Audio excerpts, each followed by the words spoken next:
আসসালামু আলাইকুম। কালকে যে খেলাটা যারা আইপিএলে খেলাটা দেখেছেন, আরসিবি এবং চেন্নাইয়ের যে খেলাটা, বিশ্বাস করেন কালকে আমার কাছে মনে হচ্ছিল যে একটা সময় আরসিবি হেরে যাবে। কালকে কিন্তু চেন্নাইয়ের কিন্তু যখন প্রেস কনফারেন্সে যখন ঋতুরাজ গায়কোয়াড় এসে বলল যে আমরা কিন্তু মোস্তাফিজকে মিস করছি এবং পাথিরানাকে মিস করছি, তো পাথিরানা এবং মোস্তাফিজ যাওয়ার পরে কিন্তু চেন্নাইয়ের টিমটাতে আসলে কিছু ছিল না, তাদের কোনো ছন্দ ছিল না, তাদের বোলিং লাইনটা ওরকম ভালো ছিল না এবং ব্যাটিং লাইন তো যাতা অবস্থা। ড্যানিয়েল মিচেল পুরো পুরো সিজনটা যা খেললো ড্যানিয়েল, মানে বলার অপেক্ষা রাখে না। একটা ম্যাচে শুধু মনে হয় একটা 50 পেয়েছে এবং তারা অনেক আশা করে রচিন রবীন্দ্রকে নিয়েছিল। সেও কিন্তু খুব একটা নিজেকে মেলে ধরতে পারেনি, যদিও ওপেনিংয়ে নামে ভালো করেছে, কালকের ম্যাচটাতেও ভালো করেছিল, বাট সেরকমভাবে কিন্তু নিজেকে মেলে ধরতে পারেনি। কারণ হয়তো বা 13 বলে 32 বা 30 বা ওরকম বড় একটা ইনিংস বা দলকে টানিয়ে নেওয়া, 200 রানে টানিয়ে নিয়ে যাওয়া, এরকমভাবে কিন্তু তারা খেলতে পারেনি। অপরদিকে দেখেন, মানুষের যদি মানে গুড লাক থাকে সেটা হচ্ছে আরসিবির আছে। মানে বিরাট কোহলির এমনিতে একটা শনি বলে যে ক্রিকেটের যদি বাপ্পারাজ থাকে সেটা হচ্ছে যে বিরাট কোহলি। তো বিরাট কোহলির বিষয়ে যদি বলি, দেখেন টানা 6টা ম্যাচ জয়। যে টিমটা তলানিতে ছিল, 2 নম্বরে ছিল, অর্থাৎ নিচে থেকে 2 নম্বরে ছিল, 8 নম্বরে সেই টিমটা এখন কিন্তু কোয়ালিফাই করছে। ক্রিকেটে সব কিছুই সম্ভব ভাই। টানা 6টা ম্যাচ জয় কিন্তু আইপিএলে, তাও মনে করেন আপনি 200 রান চেস করে জেতা বা 200 রানের কাছাকাছি নিয়ে জেতা। কালকের যে ম্যাচটাতে দেখেন, মানে মানুষের কপাল খাপে খাপ বলে একটা কথা আছে না, দাওয়ানদের বাপ।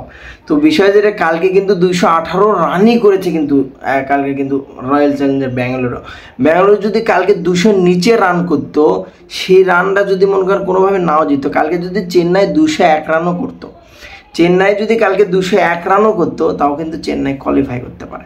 ওখানে লেখা উঠছিল শেষে একদম যে 10 বলে 29। আমি তখন হিসেব করছিলাম কিরে, টার্গেট হলে 218, এখানে কোয়ালিফাইয়ের জন্য 229 দেখাচ্ছে, মানে 64 আর 29 জন উইকেট ছিল 4টা, 64 রান, অর্থাৎ তাহলে 201 রান লাগতো চেন্নাইয়ের।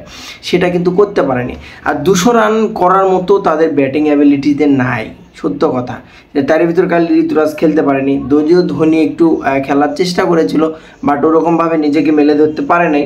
আসলে ওইসব প্রেশারের মুহূর্ত, চাপের মুহূর্ত ওভাবে সম্ভব না। আরসিবির কপালটা যদি আমি বলি, আরসিবির বিষয়ে যদি বলি, দেখেন একটা ট্রফি নেই তাদের। কালকে যে খেলাটা ছিল, ধোনির যে অ্যাপ্রোচ ছিল এবং বিরাট কোহলি ডুপ্লেসি যে ওপেনিং জুটিটা ছিল, ডুপ্লেসির আউটটা নিয়ে যদিও একটু কিন্তু আছে, কারণ ওইটা নিয়ে বলাটা স্বাভাবিক, কারণ আউটটা ছিল না আসলে। অ্যাকচুয়ালি খালি চোখে খুব সুন্দরভাবে দেখা যাচ্ছে আউটটা ছিল না, বাট ক্রিকেট খেলা আম্পায়ার যেটা দেবে, এদের নিয়ে অনেক বিতর্ক ক্রিকেট নিয়ে হয়, সবসময়ই হয়ে থাকে। ক্রিকেট নিয়ে একটা না একটা বিতর্ক হয়, এটা আজকে নতুন না। তবে আউটটা ছিল না, তবে ওপেনিং পার্টনারশিপটা ছিল দেখার মতো। আর ম্যাক্সওয়েলের কালকে ম্যাক্সওয়েল এবং দীনেশ কার্তিকের যে ক্যামিওটা ছিল, এটা সবচেয়ে ছিল স্পেশাল। এবং এই রানটা দুজন মিলে 11টা বল খেলেছে, 32টা রান করেছে। এই রানটাতে আরসিবির উইনিং মুভমেন্টটা গড়ে দিয়েছে। কিভাবে আমি বলি, যদি 200 নিচে থাকতো, আচ্ছা 200 যদি তারা ওইরকম ক্যামিওটা না খেলতো, 11 বলে যদি তাদের ব্যাটে 20 রানও আসতো, তাও কিন্তু আরসিবি কিন্তু যাইতে পারতো না। মানে এমন একটা সমীকরণ, তারা কোয়ালিফাই যাওয়ার জন্য মানে রান রেট ওভার সব কিছু মনে হয় অ্যাকুরেটভাবে করেছে। 218 রান, 200 প্লাস দরকার ছিল। আবার এদিক যদি তারা যদি জিততো, 18 রানে জিতা লাগতো, এটা একটা দরকার ছিল। দ্বিতীয় কথা, যদি আপনার যদি চেন্নাইকে 201-এর নিচে অল আউট করার দরকার ছিল, প্ল্যানিংটা ওভাবেই যাচ্ছিল। আসলে চেন্নাইয়ের বোলিং যখন মোস্তাফিজ চলে আসে, মোস্তাফিজ আসার পরে, পাথিরানা যাওয়ার পরে চেন্নাইয়ের বোলিংটা আহামরি কোনো কিছু ছিল না দেখার মতো। তারা দেশপান্ডে বলেন, আপনি শার্দুল ঠাকুরের জাত অবস্থা, একদম লট অ্যাসোসিয়েশনের সভাপতি হওয়ানো উচিত, বিশেষ করে শার্দুল ঠাকুরকে।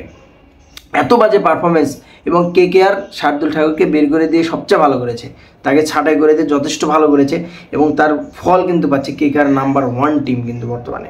তো সব মিলে যেটা আমি মন থেকে যেটা বলবো, সেটা হচ্ছে আরসিবির জন্য মন থেকে একটা চাওয়া ছিল, আমার মন থেকে চাচ্ছিলাম যে বিরাট কোহলি একটা কাপ নিক বা কোয়ালিফাই করুক, ম্যাচটা আরও জমজমাট হোক, ভালো লাগুক, আরও মানুষ দর্শক যারা আছে তারা আরও যদিও ধোনিরও ফ্যান ছিল, নিজের দেশে একই দুজন লিজেন্ড ক্রিকেটারের টিম। সো এখানে তো মনে করেন আপনার ধোনির সাপোর্ট বা বিরাট কোহলির সাপোর্ট থাকবে, এটা স্বাভাবিক। বাট আমি মন থেকে যেহেতু বাংলাদেশ থেকে আমি মন থেকে চাইছিলাম যে বিরাট কোহলি জিতুক, কারণ আরসিবি একটা কাপ নেয় নেই, আমার কাছে খুব খারাপ লাগে। আর ফেভারিট প্লেয়ার আমার ম্যাক্সওয়েল, ওয়েল জ্যাক্সকেও ভালো লাগে, ডুপ্লেসিকেও ভালো লাগে, তারা যেহেতু সবাই আছে। সো আর একটা ম্যাচ দেখতে পারলে অবশ্যই ভালো লাগবে। মন থেকে চেয়েছিলাম যে আমি আরসিবি জিতুক। So best of luck RCB. অবশ্যই এইবার যে টিমটা আরসিবির আছে, ভালো একটা বোলিং যদি নিতে পারে বর্তমানে, বা কিছু যদি হেল্পিং নিতে পারে টিম থেকে বা টিমের ভালো একটা বোলিং সাইডটা একটু আমার কাছে আরসিবির দুর্বল মনে হয় বোলিং সাইডটা। যদিও ওই পিচে ইন্ডিয়ার যে পিচে সবসময় 200 রান প্লাস হয়ে যাচ্ছে, এখানে বোলিংটা আমারই কাজ করছে না যদিও। তারপরে আমি বলবো যে বোলিং সাইডটা যদি একটু হার্ড করা যায়, একটু ভালো করা যায়, সেক্ষেত্রে কিন্তু তারা চ্যাম্পিয়ন হতে পারে। Best of lakh Bengaluru, best of lakh Virat Kohli, du Plessis, champion হও এবং দর্শকের চাহিদা পূরণ করো। তোমরা একটা কাপ ডিজার্ভ করো ভাই। ভালো থাকবেন, আসসালামু আলাইকুম।